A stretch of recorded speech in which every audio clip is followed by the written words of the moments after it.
Many of you may have questions of how has COVID changed our curriculum? How has it changed our training? So we very quickly moved into a COVID curriculum. And what does that mean? That means that we moved to having lectures via Zoom. We have a lot of these lectures videotaped as well.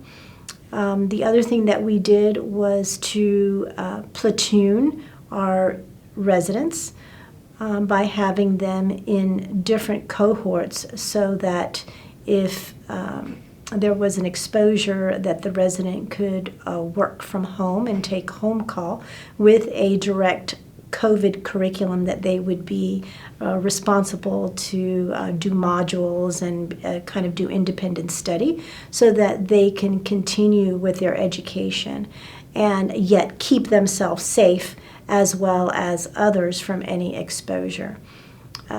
Our faculty has adjusted really well in doing Zoom lecturing, but we have returned to in-person lecturing as well as continued the platform of Zoom lecturing for some of our meetings in order to be able to protect our residents with adequate social distancing. Compared to other hospitals, how do we protect our residents? Our residents are required to wear N95 masks and goggles at all times during their clinical exposure with patients. And then in non-clinical times, they are to continue to wear some form of face covering, usually just a simple mask. So we are a full mask facility at all times with higher level of protection when we're having face-to-face encounters with our patients.